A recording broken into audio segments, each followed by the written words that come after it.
So, thank you all for coming. I've been introduced. This is quite a rare thing for me, so I'm going to really live it up. It's quite nice to have someone announce you onto a stage. So my name is Phil. I work in the outreach team here at WMG.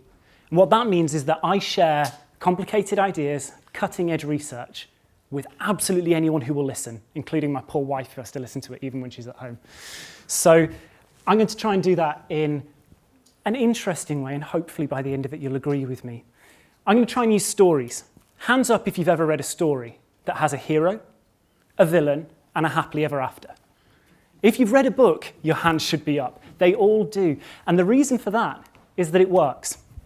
So imagine hundreds of thousands of years ago, early humans living in caves, and maybe they tried an experiment. Somebody was curious.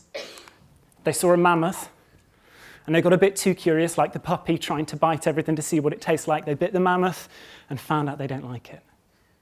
They'd have gone back to the cave and shared that information and said, watch out, those tusks really come sharp. And maybe they drew a picture to make that point and share the information with everybody and say, watch out for those mammoths. This information kept them safe. Being able to share stories and tell other people about your experiences is how they got along in life and why we're here today. So in science, unfortunately, we do things slightly differently. We share things in journal papers. We put a lot of jargon in and try and make it sound really clever. A lot of words, not many pictures. And let's face it, we all love the pictures. That's what we're in the books for. You often have to pay to read these, and that's a bit of a problem because you can't just dip in. It means that we're closing research off from the public. And if we're making things for people to use, surely we want this to be a two-way conversation. There's no point in me making an electric pickup truck. If you're a fan of Simone Yates on YouTube, you'll see the electric pickup truck, if you're not going to buy it. So we need to have a two-way conversation about this. Who's up for a game? Good, good. We're going to play a little guessing game. I've asked some friends on Twitter who are scientists to rename your favorite stories using all of their best science jargon. When you know the answer, shout it out. Who knows what this story might be? Yep. It is, it's the Lion King. Yeah, we've got social vocalizations, animals talking to each other. They start easy and they're going to get a bit harder, okay? Shout out when you know what this one might be. Shout them out, don't worry about hands. It's Goldilocks and the Three Bears, or the family Ursidae up there. Yeah, absolutely. Keep it going, we're getting a bit harder. I've given you an emoji translation at the bottom because this one's tough.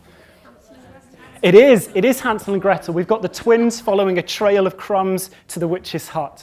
And the last one, this one's easier if you start at the end and work backwards. Yeah? Do you know what it is? It is, yeah, it's the Little Mermaid, yeah, human-fish hybrid. Loses her voice, laryngeal suppression.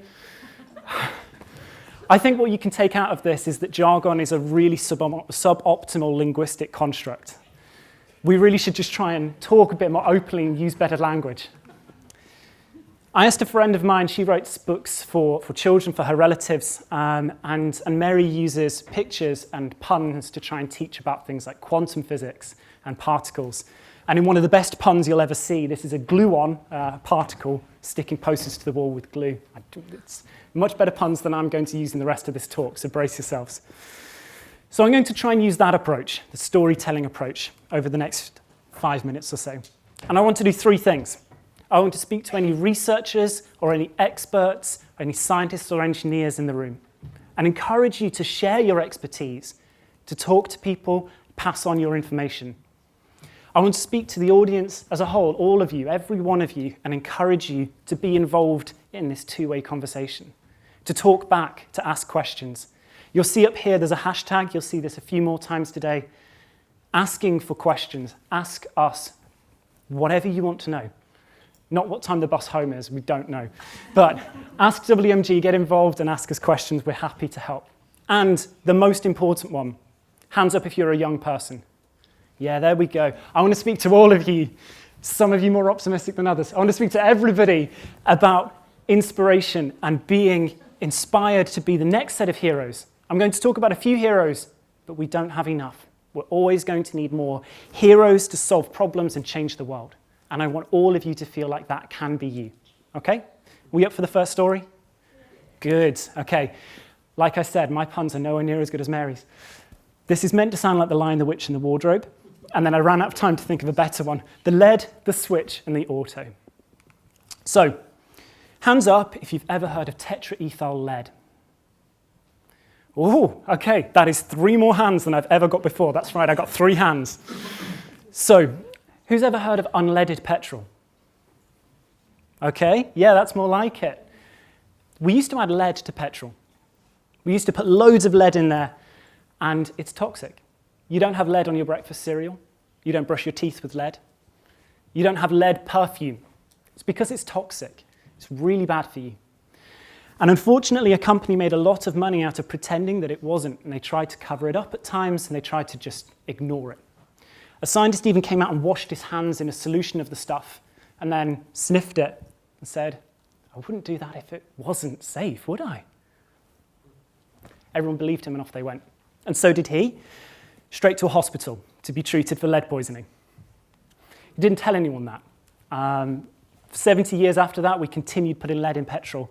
And the problem with that is that if it's in cars, you've put a toxin in basically the worst place imaginable. Somewhere public, somewhere that moves around so that you can't get away from it, somewhere hot, like a car engine, and somewhere that's belching out all of this gas all the time. So these petrol pumps used to be red, they used to contain leaded petrol, and we had a huge problem. Because lead, when it gets into your blood, it makes you angry. It makes you violent, and it actually hampers the development of intelligence in children. So it dropped IQ scores. People were less clever. So we have our villain. We have a bad villain. We have a company that's putting toxins into the public and making people angry and stupid. Okay? So what do we need? In all good stories, once you've got a villain set up, somebody cries out and says, we need a hero. We need someone to come forward and save the day. And thankfully, there are many, many people we could talk about. There's people like Alice Hamilton. She was a chemist in 1920s America, and she campaigned for years to say that there were toxins in lead and that it was a problem. I'd rather talk about this man, though. This is a man who was in this country. He worked in Reading. He's called Derek Bryce Smith. Hands up if you've ever heard of Derek Bryce Smith. But you've all heard of unleaded petrol. You don't count, you heard my talk earlier on. You've all heard of unleaded petrol. You all see these green pumps, not the red ones, and that's because of this man. And he campaigned and published papers about how poisonous lead could be, especially to children. And his colleagues ignored him, didn't believe him, didn't back him up, and made life difficult for him. But he was brave and carried on and shared his message, and like all good heroes, he had his kapow moment and broke through, and we removed lead from petrol. Moral of the story, he was brave, he shared his message, he was determined and spoke well to people. And as a result, we have our happily ever after, because IQ scores have gone back up and violent crime has dropped all around the world. So scientists can do these amazing things if we all talk to each other. Now, my second story is a much quicker story. It's a much closer to home story. This is about where we live, Earth, okay?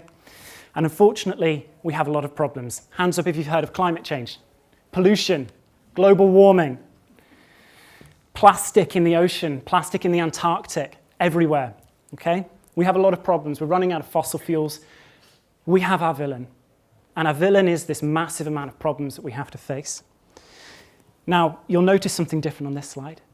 I didn't have to draw these pictures, I drew the rest, but thankfully we have real researchers working on these things right now, and they gave me the pictures and it saved me a big job, so thanks for that.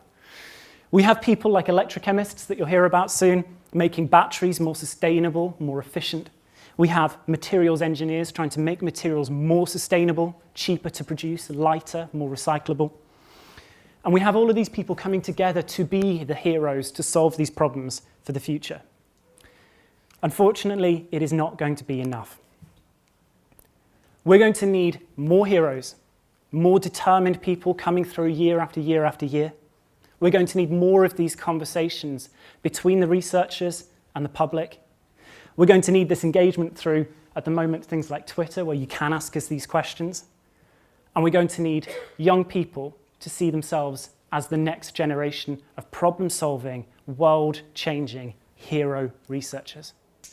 I think if everybody does that and comes together, then maybe we can have a happily ever after as well. Thank you.